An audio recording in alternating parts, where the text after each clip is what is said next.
Olapa kapanse inena zolna tabu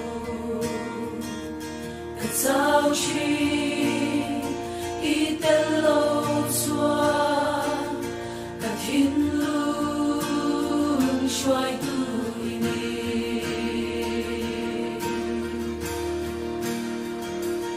o kamai che o kamai che dar katin kamai che kain humna le ka felna lalpa kamai che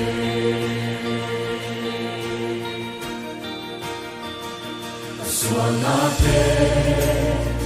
tukle matse ikomai na tukle so ikia matsua lalpa kahi Krista tu katiang minna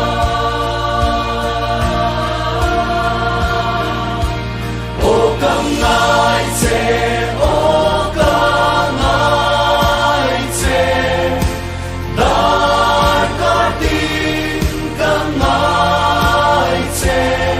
kain humna le ka felna lalpa kamai che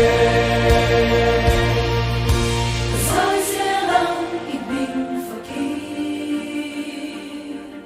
fakir natin ginhuama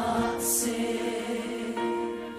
sama illa ng kabelang se isu ng kabay na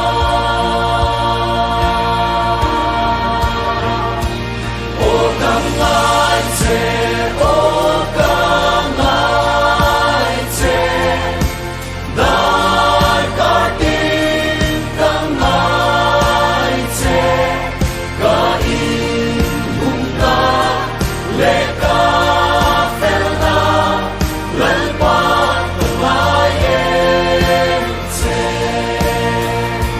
nang kain humna le ka felna lalpa kamay che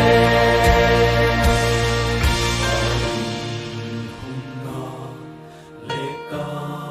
felna lalpa kangai em se